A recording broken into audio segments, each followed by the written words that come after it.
So, ito po ay request po ng mga subscriber at saka viewer. Mag-update daw po kay dating President Duterte o Digong, Tatay Digong. Ito po tayo ngayon. Update po ito ha. Again, this is for entertainment use.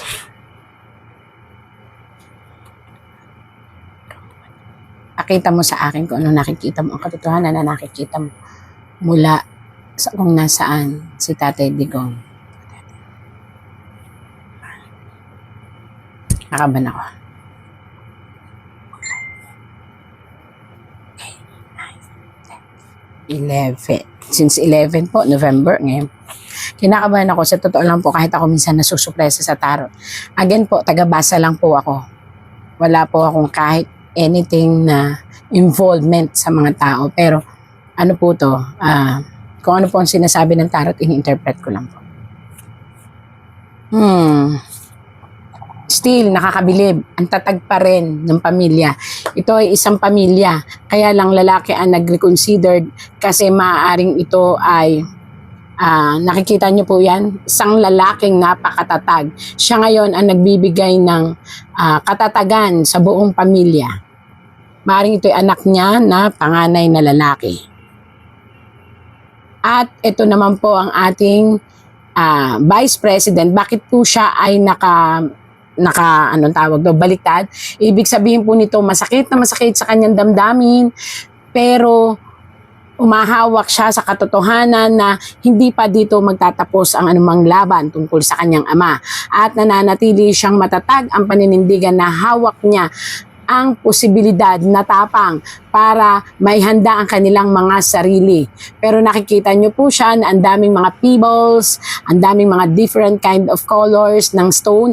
Ibig sabihin nito, siya po ay maninindigan na harapin ang lahat at may korona siya. Ibig sabihin nito, itong koronang ito ay maaari niyang makamit sa pamamagitan ng kanyang pananampalataya na tama ang kanyang ginagawa. Ayan po yung pananampalataya, yung parang religion niya, belief niya.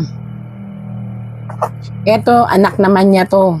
Maaaring ito yung panganay na anak na sa ngayon ay may katungkulan din, pero siya, strong ang pananalig niya na tanggap din nila kung ano man ang mga nangyari, pero they are still hoping at lalaban.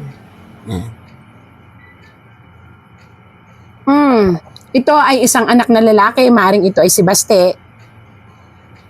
Nandun yung tampo niya, hinanakit niya. Ito, I don't know, hindi ko naman po nakakausap yung mga tao, pero ito ay hinanakit niya at tampo niya. Bakit?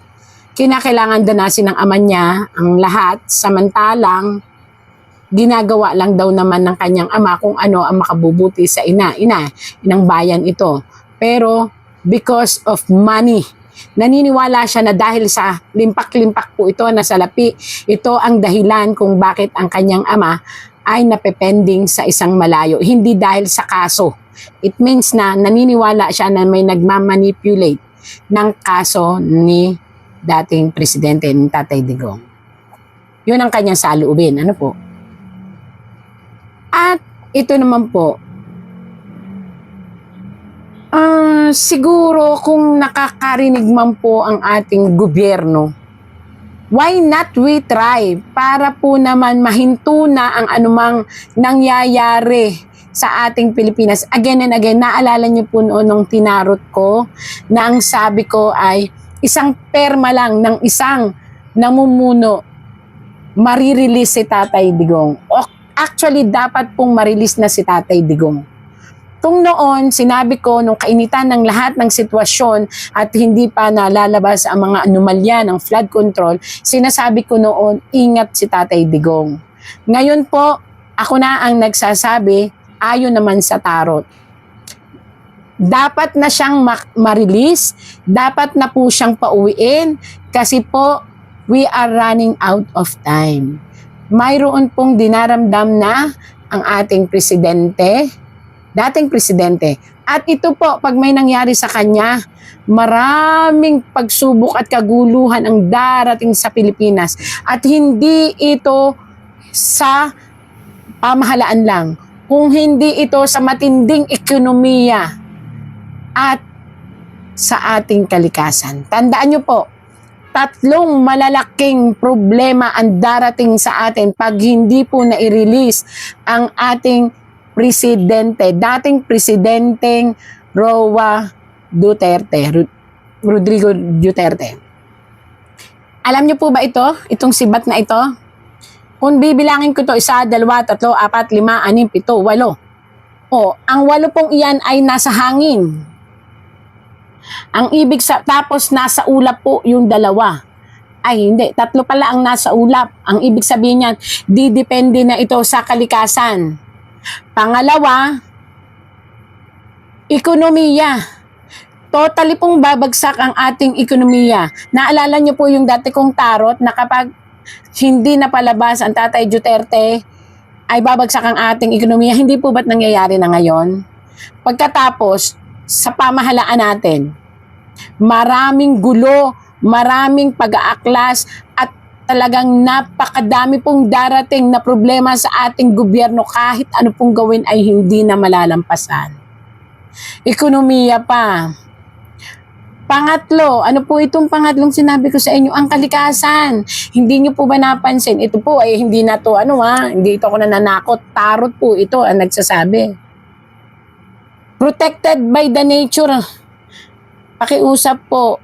Ako po'y nakikiusap na. Pag-isipan nyo pong mabuti. We are running out of time. Pag ito po ay nawala at mismong doon po nalagutan ng hininga sa kulungan, marami pong mangyayaring unexpected. At maniwala po kayo, hindi matatahimik ang Pilipinas. Kahit sino pa ang magsabi na kaya nilang ibalik ang estabilisasyon, hindi na po. Kaya dapat po ito. Perma lang po, ayun ayan na nakalinaw. Isang concern lang ng pinakamataas sa gobyerno natin. I-release yan. Wala nang usapan. Bakit po? Lalabas naman po ang katotohanan na ito lang talaga ang sagot. Itong nakabaliktad na ito. Ano po ba yan nakabaliktad na yan? Isang tao na ngayon ay nalulunod sa isang problema kung paano niya ire-rescue ang kanyang sarili. Dahil, ayan po, ang dami pong pera na mauungkit at mauungkal sa kanya. Maaaring ito po ay maging lead upang siya ay maparusahan. Hindi ko alam kung sino itong taong to, pero mataas na tao po ito na siya lang ang may karapatan para magkaroon ng release ang ating presidente dati na si Tatay Rodrigo Duterte. May sakit po siya. Actually, ito po ang sinasabi ng tarot. Hindi ko po siya alam, hindi ko siya nakakausap. Bukod po doon sa kanyang memory, ito po, bakit nagliliwanag? Meron po siyang dinaramdam sa kanyang isipan. At nakikita nyo po ang kanyang yung kanyang pakpak. Ibig sabihin po ng kanyang pakpak, ito po ay sa blood system, sa blood circulation. Makikita nyo po yung heart niya. Actually, karamdaman po ito. Siguro naman po ay may nag-aalaga doon na doktor. Actually, tarot lang po ito. And nakikita nyo po ba yung palipat-lipat na tubig? It means na medyo may mga health problem na siya na cannot be solved kasi sa katandaan po. So, pero still, guided pa rin po siya ng Other Almighty God. Yan po. Ayan may daan na ginto, papunta doon.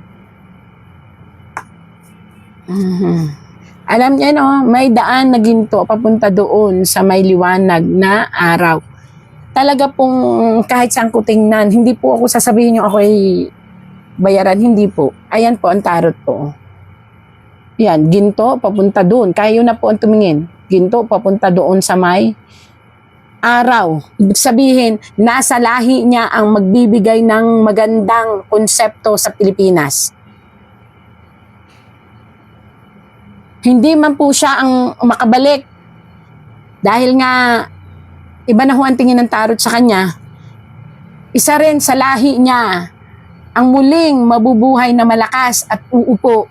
Siya ang makapagbibigay ng liwanag. Huwag lang kokontrahin ng mga pilosopong umuupo. sila po ay talaga nakatakdang magbigay ng liwanag sa bansang Pilipinas. Yun po, sila po talaga, ang lahi niya ang nakatakda.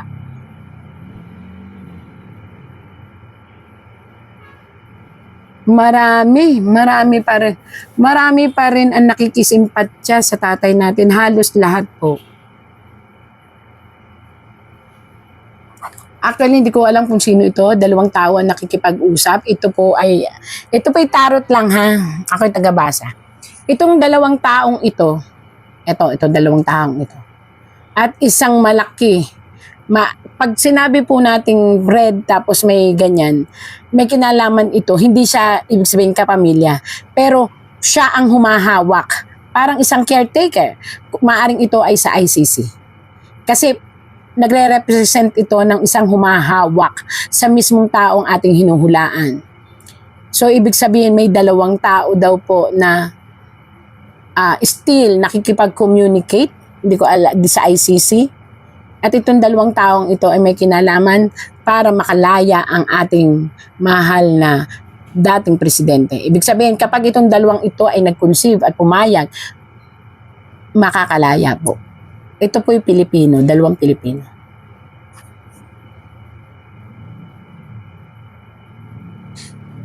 Again and again, dala po rin ng katandaan at the same time dala ng dismayadong pag-iisip ng Tatay Digong natin. Nagkakaroon na po siya ng parang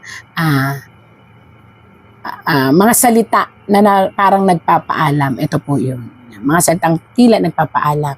Pero still, ang pinagpapaalaman niya ay alam niyo po ba, hindi ang concern niya sa family, kung hindi ang concern niya sa inang bayan. Ayan po, nakatingala siya.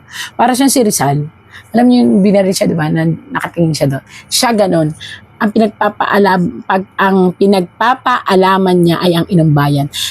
Nalulungkot siya na kung siya aalis o mawawala sa mundo, hindi niya napasaya ang inang bayan sa paglilinis ng mga anomalya at ng kaligtasan ng mga mamamayan. Yun po yung kanyang yan. Kung kakilala niyo po si si dating presidente, pwede niyo itanong niya kung totoo. Yan po ang kanyang laman ng isipan. Paulit-ulit sa kanyang memory.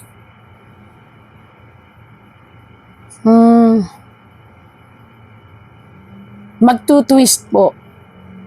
Ito po ay sabi po ng tarot, magtutwist po ang lahat ng mga ginawa ng ating mga kumalaban kay Tatay Digong. Sila naman po ang mapapailalim. Ito po'y kapalaran. Kung ano ang ginawa sa kanya ay gagawin din sa kanila ng mga tao. At kung ano po ang sakit na ibinigay sa kanya ay dadanasin din po ng mga tao na hindi namulat sa katotohanan. So, let's wait and see po kung ito.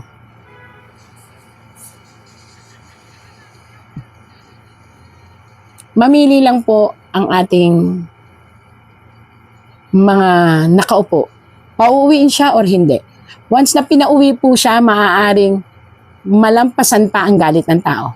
Once na doon na po siya nabawian ng buhay at hindi na po siya nakauwi, paniwalaan niyo po ang tarot. Sana po paniwalaan niyo ang tarot. Ako pinananawagan sa inyo.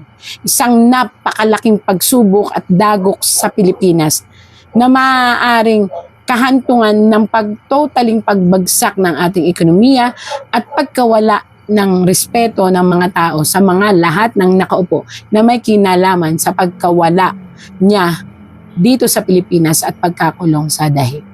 Yung ba sa panahon po na nangyari, hindi po ba sinabi ninyo, nagkasa kayo ng barel, nag-vest kayo, andun yung mga takuhan ninyo, andun yung Marines, Police, sinabi nyo po na may aarestuhin, and di po ba ang inyo pong assumption, meron pong mga armadong kalalakihan doon sa inyong pupuntahan, and hindi na itatanggi kaninyo, di ba? Na baka magkaroon nga ng palitan ng putok. Sandali, intindi na kita, no? Kung saan nang galing yung siguro galing sa NBI na bakit hindi po, yung crowd po. Hindi po. Sa inyo pong information, bago po kami nag-start ng operation, kinausap ko yung mga tao, kinausap ko po yung mga media na we will declare lockdown within 5 minutes at pinakiusapan po namin sila to vacate the area dahil medyo dangerous po itong gagawin namin. Opo, hindi po. Ito po ay akin lamang pong sarili nga po din na pag-aanalisa at pag-aaral po sa sitwasyon at issue at mga balita. General, ano po? Ted, kasi masyadong komplikado na hinihimay-himay natin procedure. Simple lang po ako, Ted. Unang-una po, dapat tanongin natin sa NBI. Opo, we will ano ask ba them. ang purpose ng pagpunta po nila doon? Yes, sir. Definitely po. Oh, We will so, definitely, okay. parang this is a total disrespect of the institution of the Senate. Bakit po sila hindi nagpapaalam ng maayos sa may-ari Opo. ng bahay? Ikaw, Ted, may bahay ka, di ba? Mm-mm. Kung merong armadong tao na nandyan sa labas ng bahay mo, hindi ka ba maalarma? Opo. Our tendency is to protect ourselves, di ba? Yes, sir. Huwag Sir- po nilang dalhan doon sa mga technicality na usapan. Opo. Gawin po natin simple. Respeto po ang hinihingi ng Senado. Opo. Respeto sa NBI. Opo. Respeto po kung sino mang institusyon na gustong Opo. magkaroon ng Opo. ng Opo.